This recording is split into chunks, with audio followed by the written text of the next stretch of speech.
di antara kalian yang bisa jamin buat saya tetesan madu mana yang kena dan tidak kena dengan bakterinya bangkit tikus itu? Sekarang kalau kayak kalian bilang sekilo 2 kilo saja dibuang, yang tersisa dari mana saya tahu madu tetesan mana yang tidak kena atau kena? Lalu saya jual kepada muslimin, ternyata ada yang kena bakteri itu, maka saya dihisap oleh Allah hari kiamat. Demi Allah saya tidak mau jual, buang semua. Luar biasa. Baik, berjalan waktu 3 minggu kemudian, Ibnu Sirin, karena ini kan mahal ya, dia akhirnya keuntungan tokonya dikumpulin untuk bayar madu ini. Baru terkumpul setengah dari nilai madu. Pemilik madu datang, "Oh Ibnu Sirin, saya mau nagih." Dia belum tahu kisah nih.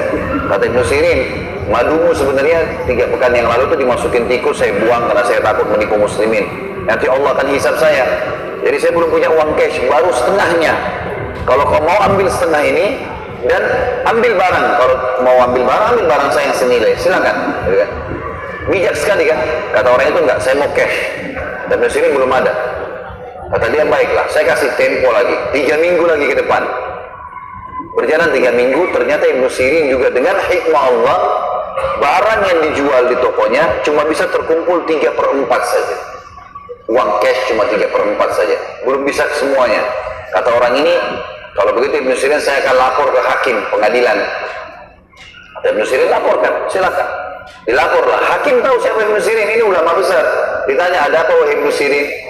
Ibnu Sirin bilang, 6 pekan yang lalu saudara saya ini memberikan kepada saya madu, jatuh tempo, lalu masuk tikus, saya takut nipu muslimin, saya buang.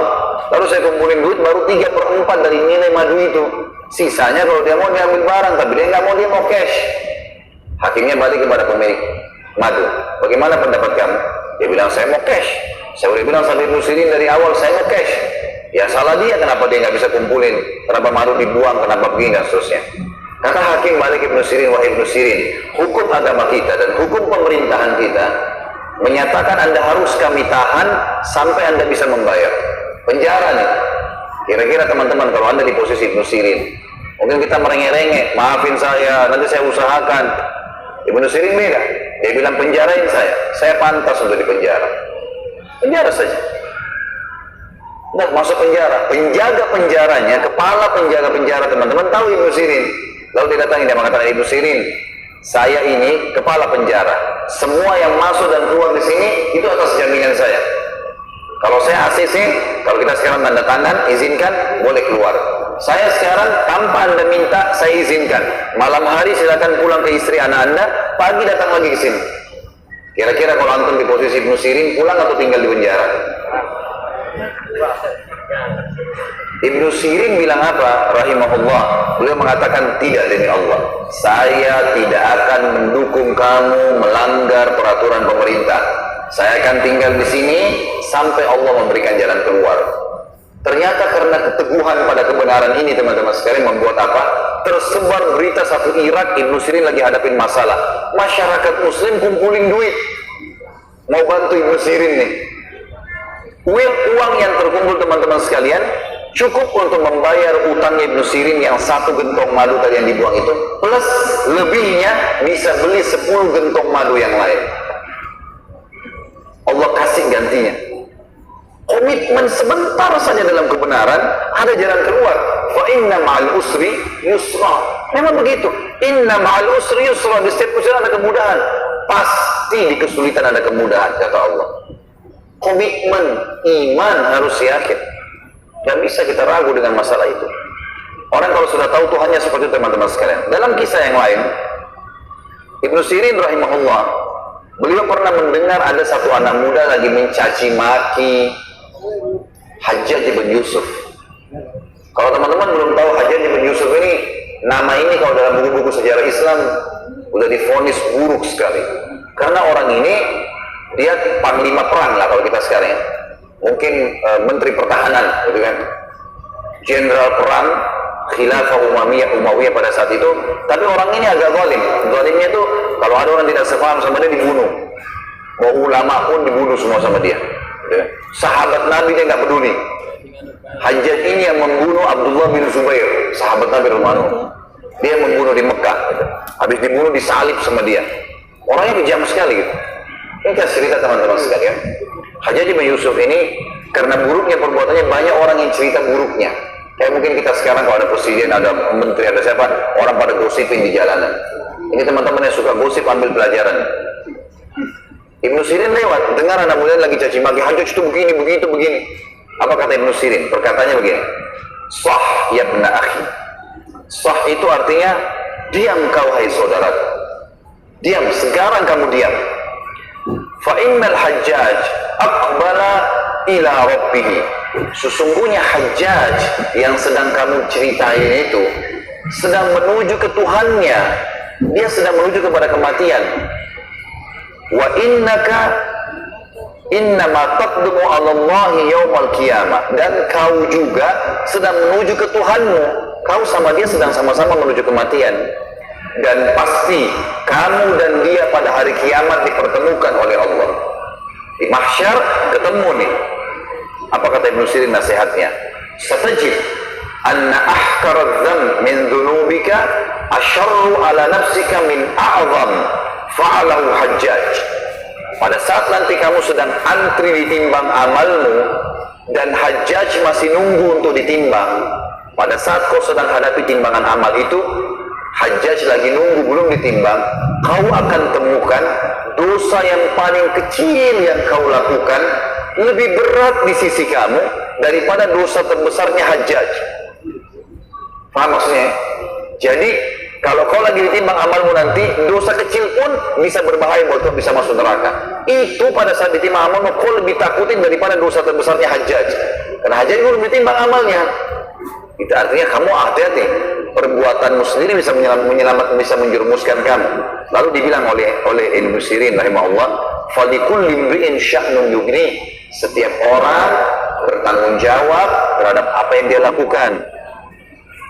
Setiap orang akan bertanggung jawab terhadap apa yang dia lakukan. Wa'lam, ketahuilah kata Ibnu Sirin, "Annallaha azza wa jalla sayakhtassu minal hajjaj mimman zalamahu wa yakhtassu lil hajjaj mimman yadhlimuna." Dan ketahuilah, pasti Allah akan mengambil dari Hajjaj hak-hak orang yang telah dia zalimi. Hajjaj pernah bunuh orang, pernah caci maki orang, pernah mengambil haknya orang lain. Allah pasti akan ambil hak orang lain dari dia, pahalanya dikasih ke situ. Tapi jangan lupa, kata Ibnu Sirin, juga Allah akan kepada Hajjaj hak-haknya dari orang yang menzaliminya. Apa maksudnya? Baik, kalau Hajjaj pernah bunuh orang, pernah ini, urusan dia sama Allah. Kalau kau bisa nasihatin depan matanya, nasihatin depan matanya. Kalau enggak, jangan. Karena kalau kau ceritain dia, kau pun nanti akan diambil pahalamu dikasih ke Hajjaj. Ngapain kamu kasih pahala ke dia? Seperti itulah bahasanya. Lalu kata dia, "Fala tashghilanna nafsaka ba'dal yaumi bisabbi ahad." Mulai sekarang jangan pernah kau sibukkan dirimu untuk mencaci maki orang lain. Ada orang subhanallah begitu ya. Tiap hari cuma tahu kesalahan orang lain. Padahal dia sendiri punya banyak kekurangan. Sibuk dengan keluarganya orang, istrinya orang, suaminya orang, anaknya orang lain, pembantunya, pegawainya, pekerjaannya, pakaiannya orang lain, semua dicari kesalahannya. Ini apa manfaatnya buat dia? Nggak ada sama sekali. Teman-teman sekalian, jangan buat musuh pada hari kiamat. Berat. Sekarang kalau antum punya masalah dengan orang, siapapun teman-teman sekalian di muka bumi ini, selesaikan hari ini, saat ini. Bubar pengajian, selesaikan. SMS, WhatsApp kah, BlackBerry kah, minta maaf kalau punya salah. Ada haknya orang lain, kembalikan. Belum mampu, minta tempo. Kalau kita mati, aman. Jangan siapin musuh hari kiamat. Karena kalau kita utang 2 juta di dunia ini, lalu kita sengaja nggak bayar, di akhirat kalau kita mau bayar 2 juta rupiah sudah nggak laku rupiah. Di akhirat nggak dipakai lagi duit dunia ini. Dia mau 2 juta pahala, bayangin 2 juta pahala itu. Berapa banyak sholat kita yang diambil sama dia? Ngapain kita bagi-bagi pahala begitu?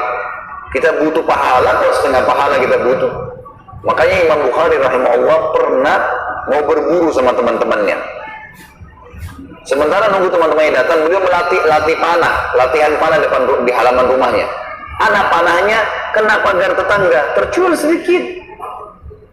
Maka Imam Bukhari bilang sama pegawainya, disilakan dengan gulam, sampaikan ke teman-teman saya kalau saya nggak jadi berburu. sampaikan.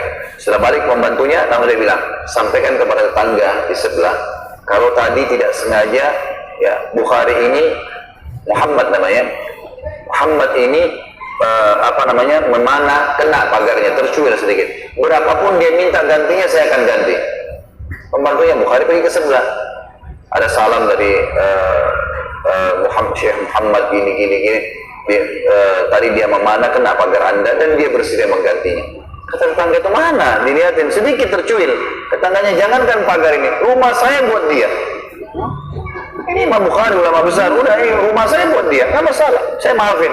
Waktu pembantu Imam Bukhari kembali, teman-teman sekarang, apa yang terjadi? Imam Bukhari tahu berita, sujud syukur kepada Allah, bersedekah kepada fakir miskin. Kenapa? Karena nggak jadi punya musuh hari kiamat, karena pagarnya orang tercuil sedikit. Antum nih sudah berapa kali injak sendalnya orang? Nah, udah berapa kali percikin air kena orang, hujan, nggak peduli. Berapa kali kita rusak barangnya orang? Teman-teman yang suka sewa rental mobil, kena mobil rental, main tabras saja sembarangan. Tidak boleh, teman-teman, tanggung jawab. Saya dengar berita di Indonesia ini, kalau ada orang ngontrak rumah, ya ngontrak, dirusakin rumahnya orang. Nggak bisa. Bagaimana antum terima awalnya, kembalikan seperti itu. Kalau enggak, tanggung jawab hari kiamat. Saya subhanallah pernah ngontrak rumah di Jakarta. Sebelum saya keluar, saya panggilin tukang, cat semua, persis seperti itu saya masuk. Bahkan lebih bagus lagi daripada itu. Dia waktu datang, dia kaget. Saya belum pernah ada orang ngontrak rumah saya seperti ini. Saya bilang, saya tanggung jawab Pak ini. Saya masuk bersih, saya keluar bersih. Gitu kan? Ada teman saya cerita, salah satu teman di Jakarta mengatakan, ada orang ngontrak bahkan di Jakarta, begitu pulang, begitu keluar, dicabut semua jendelanya orang, pintunya orang. Udah ngerusak, mencuri. Ini apa ini? Nggak boleh, teman-teman. Ya. Al-jaza' min jinsil amal, kata Nabi SAW. Balasan akan datang sesuai dengan kadar perbuatan seseorang. Hari ini mobil orang kita pakai sembarangan, main tabras, kena lubang, polisi tidur ditabras saja. Besok mobil antum akan dibuat seperti itu. Hati-hati. Baru beli mobil, tabrakan. Baru ini masuk bengkel, jelas. Hari ini kita tendang seseorang, besok kita ditendang.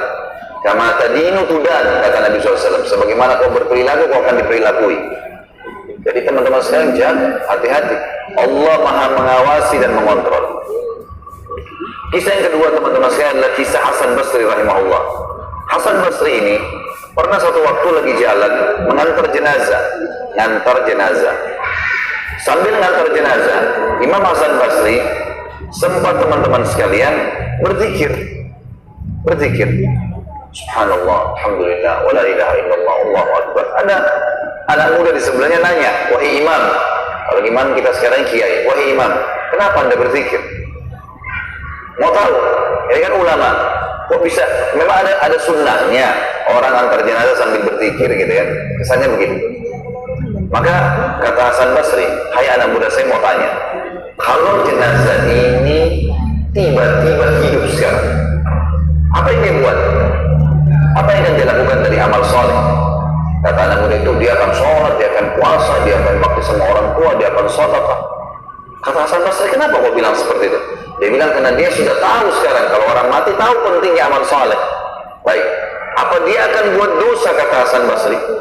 Anak muda ini bilang, tidak mungkin. Kenapa? Loh, karena dia sudah tahu sekarang ada azab kubur, ada azab akhirat nanti. Dia udah tahu. Kata Hasan Basri, yang kau ucapkan benar itu, sangat benar.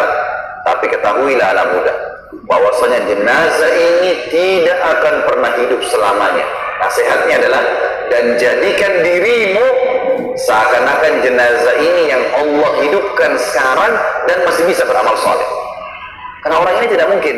Saya berzikir karena saya tiba-tiba berpikir jenazah ini sudah nggak bisa berzikir, maka saya berzikir daripada saya cuma ngantar kosong. Ada teman-teman di sini, kalau kita ya lagi lampu merah misalnya, daripada antum cuma tahu lihat helmnya orang warna apa, merek mobilnya apa, zikrullah, astagfirullah wa atubu ilaih, astagfirullah wa atubu ilaih, zikir kepada Allah. Saya pernah perhatikan teman-teman di Jakarta, pas lampu merah 1 menit 60 detik, subhanallah.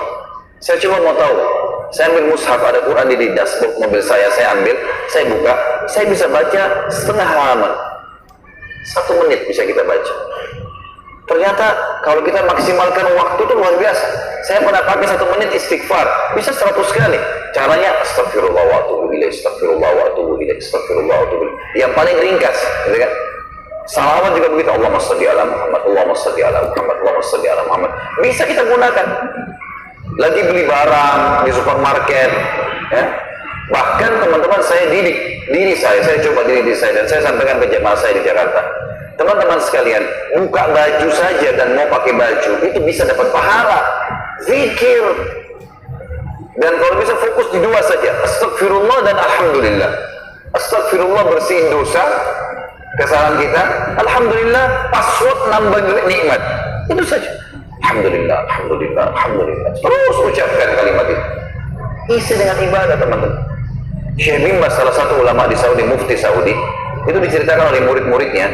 Mereka mengatakan Syekh bin Baz ini kalau terima teleponnya orang, sambil dengar orang bilang apa ngeluh, sambil berzikir. Bilangnya nggak diam. Astagfirullah wa atubu ilaih. Sambil orang ini ngomong, nanti dia diam kalau dia sudah jawab. Gak ada waktu untuk diam nih. Ucapin sesuatu, pahala. Kata Nabi SAW, siapa yang kalau saya baca sekali subhanallah walhamdulillah wala ilaha illallah wallahu akbar 1 kali, lebih saya cintai daripada terbitnya matahari buat saya. Terbit matahari sekarang semua manusia bisa aktivitas, terang begini, itu lebih saya cintai, saya baca sekali daripada itu.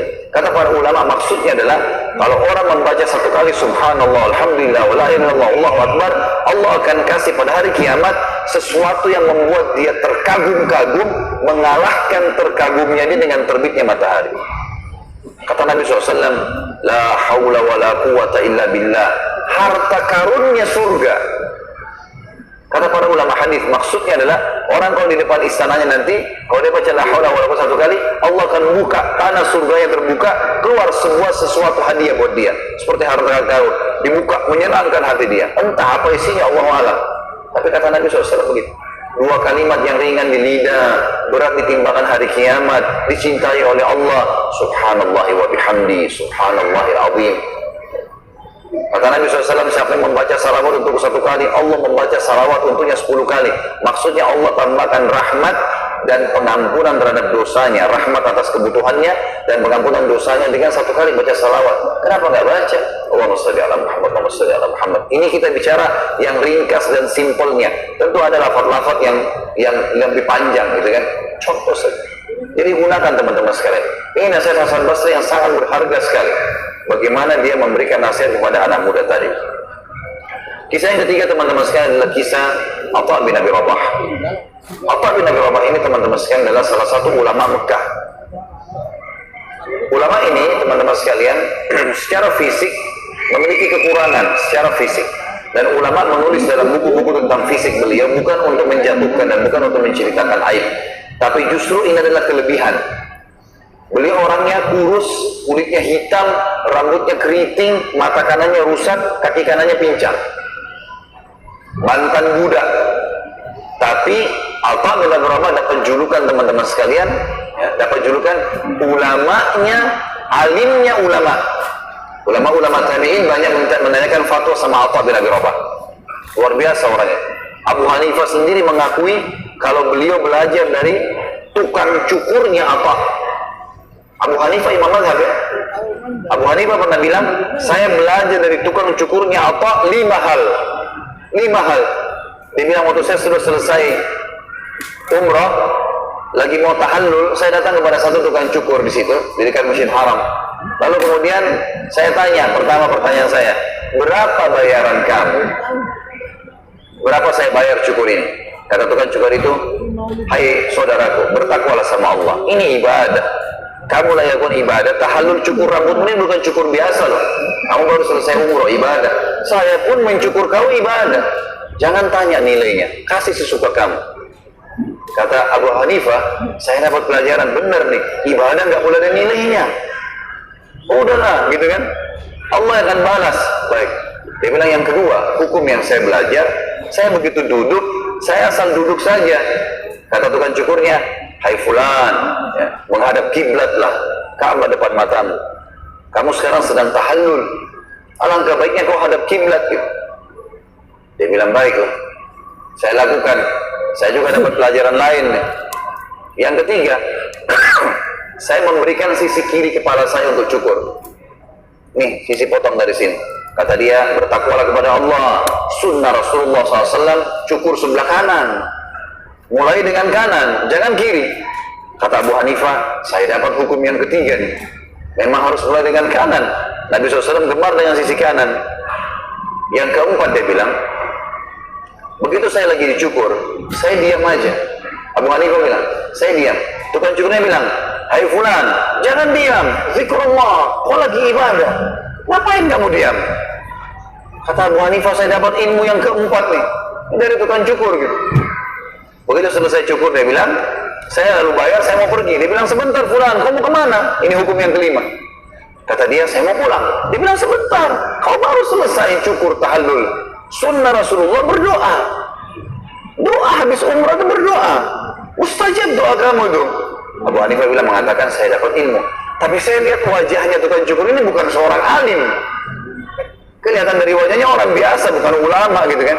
Lalu saya tanya, saya mau tanya kamu atas nama Allah, dari mana kau belajar 5 hal tadi itu yang kau ingatkan saya?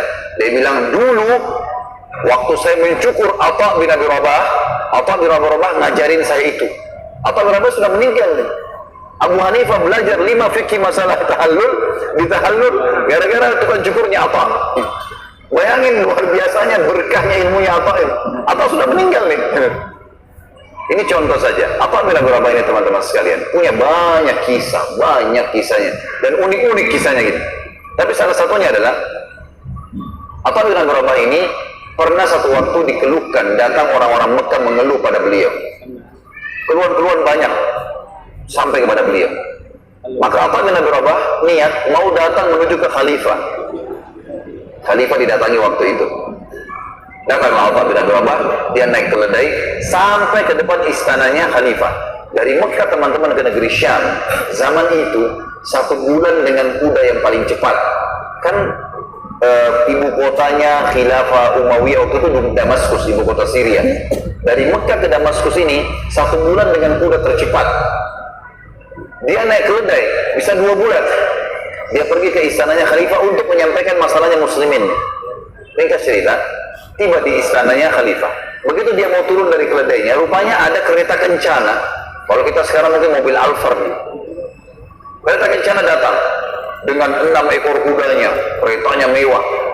Di dalam kereta ini ada orang lain namanya Atha Al-Khurasani. Ulama juga nih, ulama tabi'in. Dia juga namanya Atha, tinggal di Khurasan, di Iran, gitu kan, pada saat itu. Maka di dalam kereta ada anaknya. Atha Al-Khurasani punya anak. Anaknya ini cerita sama kita. Dia bilang apa?